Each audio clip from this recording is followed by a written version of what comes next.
Doctor Yunus সাহেবকে বলবো, খপ্পরে পড়ছেন, এ থেকে বের হয়ে যান। যদি বের না হন, আপনার অবস্থা শেখ হাসিনার থেকে বেশি খারাপ হবে। রাজধানীর বুকে গর্জে উঠল আওয়ামী লীগ ও স্বেচ্ছাসেবক লীগের হাজারো নেতাকর্মী। এদিকে এবার শেখ হাসিনার ষড়যন্ত্রে ডক্টর ইউনূসের উপর ভয়াবহ প্রভাব পড়ে। সন্ধ্যার পর থেকেই আওয়ামী লীগের লক্ষ লক্ষ কর্মী রাজপথে নামে। শেখ হাসিনা এখন সেনা ক্যাম্পে আছে, দেশ আবারও উত্তাল হয়েছে। অন্তর্বর্তী সরকারের প্রধান উপদেষ্টার পদ থেকে সরে দাঁড়াতে ডক্টর মোহাম্মদ ইউনূসকে আহ্বান জানিয়েছেন। এরপরই আমরা দেখতে পাচ্ছি যে তারা আন্দোলন করতেছে এবং ডক্টর ইউনূসের বাসভবনের সামনেও আপনারা দেখতে পারবেন যে কি হয়। সর্বশেষ বাংলাদেশের জনগণের পক্ষ থেকে জাতীয় চিলড্রেন পার্টি এনসিপি কে আমরা নিষিদ্ধ ঘোষণা করলাম। তাদের কোনো রাজনৈতিক নিবন্ধন নাই। এই নিষিদ্ধ এনসিপি বাংলাদেশে রাজনীতি করার কোনো অধিকার নেই। বাংলাদেশ আওয়ামী লীগ বাংলাদেশে রাজনীতি করবে, বাংলাদেশ আওয়ামী লীগ বাংলাদেশের নেতৃত্ব দিবে, বাংলাদেশ আওয়ামী লীগ আছে থাকবে। সরকার পথ হারিয়ে ফেলছে, সত্যিকার অর্থে অন্তর্বর্তী সরকার পথ হারিয়ে ফেলেছে। সমাবেশে আঘাত করা হয়েছে, তাদের নেতা দেখলাম যে অনেকটাই পালিয়ে যাওয়ার মতো অবস্থা তাদের হয়ে গেছে। Hasnat Abdullah, Nahid Islam, শাহজিদ Alam, দুরহানান Masud iconic figure. সেই প্রোগ্রাম নিয়ে বাংলাদেশের রাজনীতিতে তোলপাড়। এই প্রোগ্রাম নিয়ে যা ঘটেছে এটা সত্যি তোলপাড়। শাপলা চত্বরে যে গণহত্যা হয়েছিল 5 মে, সেই গণহত্যার প্রধান খুনি চিহ্নিত হয়েছে।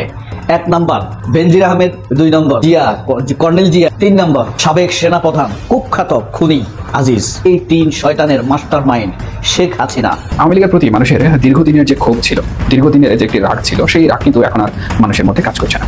এই যে আওয়ামী লীগের জনপ্রিয়তা, এই আওয়ামী লীগের জনপ্রিয়তা দেখে এক শ্রেণীর মানুষ বর্তমানে এমনভাবে রাজনৈতিক একটি সিদ্ধান্ত নেওয়া শুরু করেছে যাতে করে বাংলাদেশ আওয়ামী লীগ যেন কোনোভাবে নির্বাচনে অংশগ্রহণ করতে না পারে।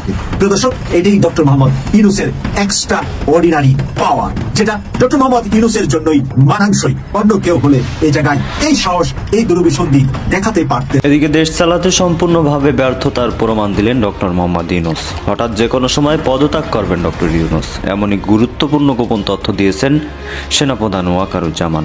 অন্যদিকে আজ ডক্টর ইউনূসের কপাল পুড়তে পারে। সারা দেশের সারা ঢাকা দখল নিয়ে ভয়াবহ মিছিল করছে। সারা দেশেই অনেক উত্তেজনামূলক মিছিল হচ্ছে এবং এই মিছিলগুলোতে ডক্টর ইউনূসের উপর অনেক প্রভাব পড়ে। ইতিমধ্যে আমরা দেখতে পাচ্ছি আওয়ামী লীগ কর্মীরা, শেখ হাসিনার কর্মীরা তারা অনেক তাণ্ডব করতেছে রাজপথের মধ্যে। এক কথায় দেশের 64টি জেলার মধ্যে তারা জেগে উঠেছে। দর্শক শ্রোতা, এইসব নিয়ে আমাদের দেশের বর্তমান সরকার ডক্টর ইউনূসও পদক্ষেপ নেন, তার উপর অনেক প্রভাব পড়ে। এইসব বিষয় নিয়ে আমাদের দেশের রাজনৈতিক নেতাকর্মীরা এবং দেশের ক্ষমতার চেয়ারটি দখল করা নিয়ে আরও যে অনেক ঝামেলা হচ্ছে। এক কথায় বলতে গেলে দেশের সকল আপডেট নিউজগুলো আপনাদেরকে এই একটি ভিডিওতে দেখাবো ধারাবাহিকভাবে। আমাদের কাছে অনেক ইম্পর্টেন্ট নিউজ আসে, সেই নিউজগুলো আপনারা দেখে যাবেন। আসুন দর্শক, আমরা কথা বাড়াচ্ছি না, আমরা সরাসরি ভিডিওর মূল আলোচনাগুলো দেখে আসি। বাংলাদেশ আওয়ামী লীগের রাজনীতি নিষিদ্ধ করতে হবে। তো ছোটবেলা বাবা বলতো, সবসময় বলতো যে একটা কথা বলতো বাবায়, যে বাপদাদার নাম নাই সানমোল্লার বিআই। তো আজকে একই অবস্থা হয়েছে। যে দলটির কোনো রাজনৈতিক, যে দলটির কোনো নিবন্ধন নাই, যারা একটি নিবন্ধিত এবং রাজনৈতিক দল না, সেই দল বাংলাদেশের স্বাধীনতা সংগ্রামের নেতৃত্ব দানকারী দল বাংলাদেশ আওয়ামী লীগের রাজনীতি নিষিদ্ধ চায়। এটা হচ্ছে বাপদাদার নাম নাই সানমোল্লার বিআই। বাংলাদেশে স্বাধীনতার নেতৃত্ব দানকারী দল হচ্ছে বাংলাদেশ আওয়ামী লীগ। আজকে সেই দলের বিরুদ্ধে আজকে মিছিল করে যে বাংলাদেশ আওয়ামী লীগকে নিষিদ্ধ করতে হবে। কয়জন মানুষ হয়েছে এখানে? কতজন মানুষ হয়েছে? 500 মানুষ হয়েছে, 200 ক্যামেরাম্যান হয়েছে, সর্বমোট 700 মানুষ। এই 700 মানুষ যে বাংলাদেশ আওয়ামী লীগকে নিষিদ্ধ করতে চায়। আরে বেটা, শুধু মতিঝিল থানা আওয়ামী লীগ, অথবা মতিঝিল থানা ছাত্রলীগ, অথবা মতিঝিল থানা যুবলীগ, অথবা যে কোনো বাংলাদেশে ঢাকা শহরের যে কোনো একটা ইউনিটের ছাত্রলীগ, যুবলীগ বা আওয়ামী লীগ এর চেয়ে বেশি মানুষ নিয়ে মিছিল করার, সমাবেশ করার সক্ষমতা রাখে। আর তুমি সেই দলকে নিষিদ্ধ করার জন্য রাজপথে নামার এজেন্ডা নিয়ে বাস্তবায়ন করার জন্য আসছো। এটা কিসের জন্য আসছে জানেন? এই দেশের জনগণকে বুঝতে হবে এটা কেন আসছে। এই বাংলাদেশের জনগণের দৃষ্টি ভিন্ন খাতে প্রভাবিত করার জন্য, এই বাংলাদেশের জনগণের দৃষ্টি ভিন্ন দিকে নেওয়ার জন্য তারা আওয়ামী লীগের নিষিদ্ধের মিছিল বা নিষিদ্ধের দাবি নিয়ে আসছে। মূল বিষয়টা হচ্ছে করিডোর। এই ইউনূস, সুদখোর মহাজন ইউনূস বাংলাদেশে যে করিডোর দিয়েছে মার্কিন যুক্তরাষ্ট্রকে, এখানে যে করিডোর দিয়েছে, সেই করিডোর ইস্যুটাকে ধামাচাপা দেওয়ার জন্য এখানে পার্বত্য চট্টগ্রাম অঞ্চল নিয়ে যে একটি খ্রিস্টান রাষ্ট্র হবে মার্কিন যুক্তরাষ্ট্র এবং ইসরায়েলের যে একটি শক, সেই শক বাস্তবায়নের মূল বাংলাদেশে খলনায়ক হচ্ছে এই ইউনূস। এই ইউনূস মার্কিন যুক্তরাষ্ট্র এবং ইসরায়েলের সাথে চুক্তি করে শেখ হাসিনাকে ক্ষমতা থেকে সরিয়ে এখানে একটি খ্রিস্টান রাষ্ট্র করতে চায়। আর সেই জন্য এই দৃষ্টিটাকে মানুষের কাছ থেকে সরানোর জন্য বাংলাদেশ আওয়ামী লীগ নিষিদ্ধের দাবি নিয়ে মিছিল করা হচ্ছে। মানে মানুষের দৃষ্টিটাকে, আন্দোলনটাকে ভিন্ন খাতে নেওয়ার জন্য চেষ্টা করা হচ্ছে। কিন্তু মাপ পাবেন না। বাংলাদেশ আওয়ামী লীগ বাংলাদেশে রাজনীতি করবে, বাংলাদেশ আওয়ামী লীগ বাংলাদেশের নেতৃত্ব দিবে, বাংলাদেশ আওয়ামী লীগ আছে থাকবে। বাংলাদেশের জনগণের পক্ষ থেকে জাতীয় চিলড্রেন পার্টি এনসিপি কে আমরা নিষিদ্ধ ঘোষণা করলাম। আজ থেকে বাংলাদেশের সকলে, বাংলাদেশের প্রত্যেকটি মানুষ যখন এনসিপির নাম দিবেন তখন সকলে এই এনসিপি কে নিষিদ্ধ জাতীয় নাগরিক পার্টি হিসেবে ডাকবেন। তাদের নামের পিছনে আজ থেকে সকলে এটি ব্যবহার করবেন। বাংলাদেশ জাতীয় নাগরিক পার্টি এনসিপি হচ্ছে নিষিদ্ধ সংগঠন। তাদের কোনো রাজনৈতিক নিবন্ধন নাই। তারা ৭১ মুক্তিযুদ্ধের চেতনায় বিশ্বাস করে না। আসসালামু আলাইকুম দর্শক, ২০০৯-এর পর থেকে আওয়ামী লীগের শাসন যে ক্রমান্বয়ে দুঃশাসনে পরিণত হলো এটা তো অনস্বীকার্য। কিন্তু আওয়ামী লীগকে পুঁজি করে এনসিপির গত ২.৫-৩ মাসের যে রাজনীতি, অথবা ৫ আগস্টের পর থেকে সমন্বয়কদের যে তুমুল বিতর্কিত এবং ভয়ঙ্কর যেসব কর্মকাণ্ড, তাতে যে মানুষ এরই মধ্যে অতিষ্ঠ হয়ে উঠেছেন সেই কথাও তো স্বীকার করে নিতে হবে। মানুষের মোহর ভঙ্গ হয়েছে তাদের প্রতি। এই সমন্বয়ক এবং ছাত্র নেতাদের যে কোনো প্রকারের রাজনৈতিক আদর্শ নেই, রাজনৈতিক লক্ষ্য নেই, সে কথাও মানুষের সামনে একেবারে স্পষ্ট। আওয়ামী লীগ নিষিদ্ধের দাবি এখন তাদের একমাত্র রাজনৈতিক পুঁজি। খুব সিগনিফিকেন্ট একটা প্রশ্ন করি আপনাদেরকে। এই মুহূর্তে বাংলাদেশের মানুষের জন্য সবচেয়ে আতঙ্কের যে বিষয়টি, বাংলাদেশের অস্তিত্ব নিয়ে যে বিষয়টি সবার সামনে আসছে প্রশ্ন আকারে, তা হচ্ছে যুক্তরাষ্ট্রের ডিপ স্টেট কিংবা জাতিসংঘের দাবি অনুযায়ী রাখাইনের উদ্দেশ্যে বাংলাদেশের মধ্য দিয়ে যে করিডোর দেয়া নিয়ে আলোচনা হচ্ছে সেই বিষয়টি। এটি নিয়ে এই যে বাংলাদেশ ওলটপালট করে দেওয়া কিংবা বাংলাদেশের সবকিছু পরিবর্তন করে দেওয়ার যে স্বপ্ন জাগানো বা স্লোগান দেওয়ার যেই ছাত্র সমন্বয়করা, তারা একটা বারের জন্য একটা শব্দ করেছেন, কোনো প্রকারের প্রশ্ন তৈরি করেছেন সরকারের প্রতি, কোনো প্রকার দাবি তারা তুলেছেন যে এটি নিয়ে জাতীয় পর্যায়ে আলোচনা হোক? একদম না, একেবারেই না। এবং এরা যে একেবারেই কিংস পার্টি, তার সবচেয়ে বড় উদাহরণ এই মুহূর্তে এই যে তুমুল বিতর্কিত এবং বাংলাদেশের জন্য আতঙ্কের এই করিডোর বিষয়ে কোনো প্রকারের কোনো মন্তব্য না করা। যেহেতু এই সরকার এবং কিংস পার্টি মিলেমিশে একাকার, সরকারের মুরব্বীরা এই ধরনের সিদ্ধান্ত নিয়েছে এবং আমি নিশ্চিত তাদের সঙ্গে আলোচনা করে নিয়েছে। এবং অথবা আমরা বলতে পারি যুক্তরাষ্ট্রের যে প্লট নির্মাণ করা হয়েছিল শেখ হাসিনা বিরোধী আন্দোলনে, শেখ হাসিনা পতনের আন্দোলনে, সেখানে এইসব প্ল্যানিংয়ের মধ্যে নিয়ে এসেই এই আন্দোলনগুলো তৈরি করা হয়েছিল। সাধারণ মানুষ এই সব নিশ্চয়ই জানতো না। সাধারণ মানুষের অংশগ্রহণ ছিল ব্যাপক মাত্রায়, একথা আমরা মনে করিয়ে দিতে চাই। শেখ হাসিনার পতনটাও ছিল অনিবার্য, কিন্তু সাধারণ মানুষের সেন্টিমেন্ট নিয়ে তারা খেলেছে, তারা ম্যাটিকুলাস ডিজাইন নিয়ে এগিয়েছে, এ কথা বারবার আমাদেরকে বলতে হচ্ছে।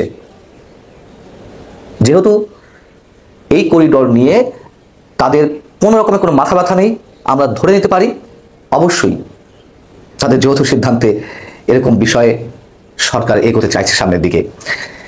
তারা যে দিগ্ভ্রান্ত ঠিক নয়, তারা যে দিশেহারা, মানুষের আস্থা পাচ্ছে না এবং বারবার তাদের মুড সুইং করছে, তাদের নানান সিদ্ধান্ত থেকে তারা নিজেরাই পিছপা হচ্ছে, তার তো অনেক উদাহরণ এর মধ্যে আমাদের সামনে উপস্থিত হয়েছে। হাসনাত আব্দুল্লাহ, নাহিদ ইসলাম, শাজিস আলম, আব্দুল হান্নান মাসুদ ইত্যাদি ইত্যাদি, আর অনেক আইকনিক ফিগার, তারা সম্ভবত লার্জ স্কেলে তাদের প্রথম প্রোগ্রাম করেছে আওয়ামী লীগ নিষিদ্ধের দাবিতে, রাজধানীতে, দেশব্যাপী। সেই প্রোগ্রামে জনগণের ব্যাপক সাড়া। সেই প্রোগ্রাম নিয়ে বাংলাদেশের রাজনীতিতে তোলপাড়। এই প্রোগ্রাম নিয়ে যা ঘটেছে এটা সত্যি তোলপাড় এবং আগামী দিনের রাজনীতির গতিপথ নির্ধারণ করে দিয়েছে এনসিপির এই প্রোগ্রাম। এটা যুগান্তকারী ঘটনা। দর্শক, তারা সমাবেশ করেছে। আমি অবাক হয়ে লক্ষ্য করলাম বিএনপি কিংবা জামাত ইসলামীর কোন সমাবেশ এতটা কাভারেজ পায় না যতটা কাভারেজ পেয়েছে এনসিপির আওয়ামী লীগ নিষিদ্ধের দাবিতে ওই বিক্ষোভ সমাবেশ। যেমন বিএনপি কিংবা জামাত কোনো সমাবেশ করলে সেখানে সাধারণত সেটা নিয়ে একটা নিউজ পেপার রিপোর্ট হয় অথবা টেলিভিশন রিপোর্ট, একটা, সেখানে দলের প্রধান অথবা দ্বিতীয় প্রধান এরকম দুই একজন নেতার বক্তব্য প্রচার করা হয়। That's it. বিএনপির ক্ষেত্র, জামাতের ক্ষেত্র। আর সর্বোচ্চ যদি আকর্ষণীয় কোনো বক্তব্য দেয় তাহলে আরো ২-৩ জন নেতা কাভারেজ পায়।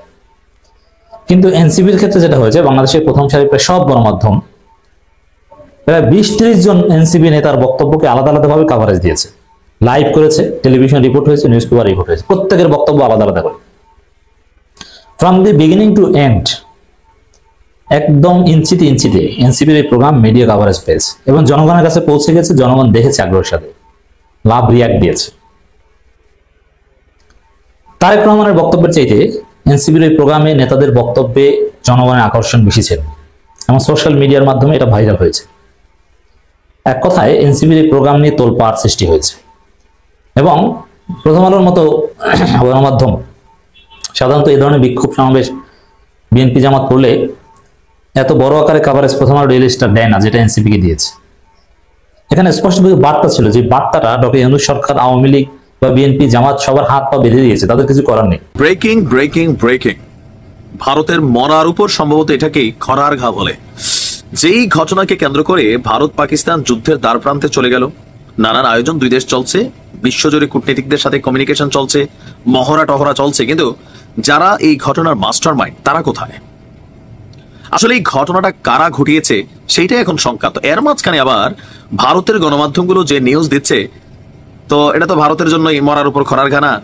আর দেখেন এই 22 এপ্রিলের যে ঘটনা জম্মু কাশ্মীরের পেহেলগ্রামে, তো বলা হচ্ছে যে দ্য রেজিস্ট্যান্ট ফ্রন্ট তারা ঘটাইছে। এটার জের ধরে অনেকের বাড়িঘর ধ্বংস করে দিয়েছে ভারতের সেনাবাহিনী, অনেকে গ্রেপ্তার হয়েছেন, কিন্তু কোথাও না কোথাও এই ঘটনার সাথে সম্পৃক্ত একজনকে কিন্তু এখনো ভারতের সেনাবাহিনী, গোয়েন্দা, সবকিছু মিলাইয়া বের করতে পারে নাই।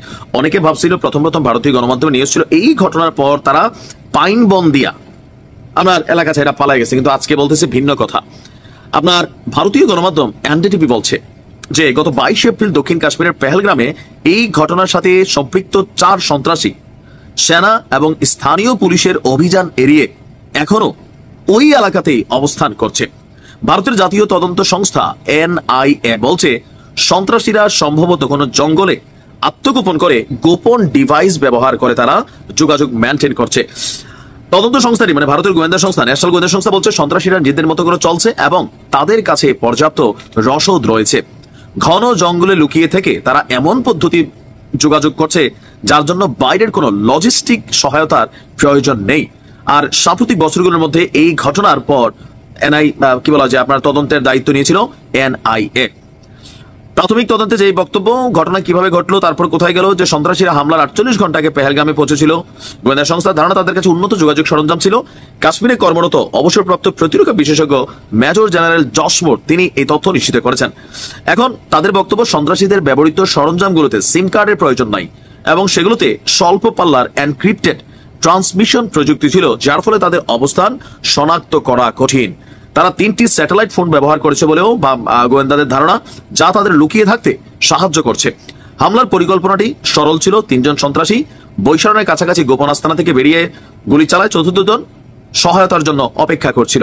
এখন বক্তব্য হচ্ছে এই যে ভারত দাবি করে নিজেদের কাছে এত প্রযুক্তি আছে, ইসরায়েল সর্বোচ্চ সহযোগিতা করতেছে, কিন্তু মানে এত কিছুর পরও আপনি ভাবেন 4 জন মানুষ তারা পুরো ভারতকে গোত্তা খাওয়াচ্ছে, পুরো ভারতের গোয়েন্দা মানে যা আছে প্রযুক্তি মানে পাচ্ছে না খুঁজে। তাহলে ভারত কি পরিমাণ ইনসিকিউর একটা অবস্থানে আছে নিরাপত্তার দিক থেকে, যে 4 জন তার রেজিস্ট্যান্ট ফ্রন্টের যোদ্ধা, এরা সন্ত্রাসী। এই সন্ত্রাসীরা এত বিদ্যা অর্জন করলো যে পুরো ভারতের বিদ্যা এদের সামনে মানে মুখ থুবড়ে পড়ে আছে, নাকি আসলে এমন কোনো মানুষই নাই, নাকি এটা আসলে ঘটনার মধ্যে অন্য কিছু, জনগণকে ঘোল খাওয়ানোর চেষ্টা চলছে। দেখেন ভারত, পাকিস্তান, বাংলাদেশ এই 3 দেশের মধ্যে একটা কমন জিনিস মিল আছে, জনগণরে বোকা বানানোর জন্য আমাদের রাজনীতিবিদরা বাটপাড়িতে ধরেন এগুলা মানে একদম বিশেষ একটা বিদ্যা অর্জন করে রাখছে। দেখবেন খালি এগুলা করে। আপনাকে যদি কেউ প্রশ্ন করে এবার কে প্রধানমন্ত্রী হবে, তারেক রহমান নাকি ডাক্তার শফিক নাকি নাহিদ ইসলাম, কি খটকা লাগছে? আউযুবিল্লাহি মিনাশ শাইতানির রাজিম, বিসমিল্লাহির রহমানির রহিম, ইয়্যাকা না'বুদু ওয়া ইয়্যাকা নাস্তাঈন। খটকা লাগার কিছু নাই। আল্লাহ খুব স্পষ্টভাবে বলেছেন, অতুএজ্জু মান তাশাউ ওয়া তুযাল্লু মান তাশাউ বিয়াদিকাল খায়র ইন্নাকা আলা কুল্লি শাইইন কাদির। আমি যখন যাকে খুশি জীবন দেই, ক্ষমতা দেই, সম্মান দেই, আবার যখন যার কাছ থেকে ইচ্ছা তা কেড়ে নেই। এই যে দেখেন, অনেকে মনে করছেন তারেক রহমানই হবেন প্রধানমন্ত্রী। তবে হ্যাঁ, তারেক রহমান প্রধানমন্ত্রী হোক আর যেই হোক, শান্তিতে থাকতে পারবে না। শুধু তারেক রহমান না, আগামী 3টি সরকার সামান্যতম শান্তিতে থাকতে পারবে না। যারা ভাবছে নির্বাচন হলেই শান্তি আর শান্তি, সুখ আর সুখ, ক্ষমতা আর ক্ষমতা, তারা আসলে ভুল স্বর্গে বসবাস করছে। এই দেশে যারা চাঁদাবাজি, লুট, খুন, ধর্ষণ, ক্রসফায়ার, গুম, গণহত্যা এসব করেও শান্তিতে ছিল, সেই সরকারটি, শেষ সরকারটি হলো শেখ হাসিনা সরকার, আওয়ামী লীগের সরকার। গুম খুন লুট করে শান্তিতে থাকার দিন শেষ। অনেকে বলতে পারে মিডিয়া সব কিছু ঢেকে দেবে, মিডিয়া তো এখনও আছে। প্রথম আলো, channel I, 71 TV, independent TV যদি শেখ হাসিনাকে রক্ষা করতে পারত তাহলে শেখ হাসিনা এতদিন টিকেই যেত। এখন কথা হলো, পরবর্তী সরকার তারেক রহমান বা যেই প্রধানমন্ত্রী হোক না কেন, সেও তো শেখ হাসিনার মতো করে টিকে যেতে পারবে অন্তত কিছুদিন না। কারণ কি? কারণ শেখ হাসিনা, গাইজ আপনারা তো দেখলেন এখানে কি কথা হচ্ছে। অনেকেই কিন্তু অনেক কথা বলতেছে, অনেকে আলোচনা করতেছে, অনেকে সমালোচনা করতেছে দেশের বিভিন্ন অবস্থা এবং দেশের বিভিন্ন পরিস্থিতি নিয়ে সবাই সবার মন্তব্য প্রকাশ করে, এবং এই মন্তব্যগুলো দেখে কিন্তু আমরা অনেক কিছু বুঝতে পারি দেশের মধ্যে কী হচ্ছে এবং দেশের রাজনীতি, মানে বিশেষ করে দেশের রাজনীতিটা ঠিক কোন দিকে যাচ্ছে। এখানে কিন্তু আমাদের দেশের সমন্বয়ক উপদেষ্টা ডক্টর ইউনূস, তাদের নিয়ে কথা হয়, শেখ হাসিনার বিভিন্ন পরিকল্পনা, এইসব নিয়ে কিন্তু দর্শক শ্রোতা এখানে অনেক কথা হচ্ছে। গাইজ এইসব দেখে আপনাদের কি মনে হচ্ছে? আপনারা কি তাদের কথার সাথে একমত নাকি আপনারা দ্বিমত পোষণ করতেছেন? এটা আপনারা অবশ্যই কমেন্ট বক্সে লিখে যাবেন। আর সর্বশেষ আপনাদের কাছে আমাদের একটা রিকোয়েস্ট থাকবে, আপনারা যদি আমাদের চ্যানেলে নতুন দর্শক হয়ে থাকেন চ্যানেলটি সাবস্ক্রাইব করবেন এবং পাশে থাকা বেল বাটনটি বাজাবেন যাতে করে নেক্সট ভিডিওটা সবার আগে আপনাদের কাছে পৌঁছায়। ধন্যবাদ।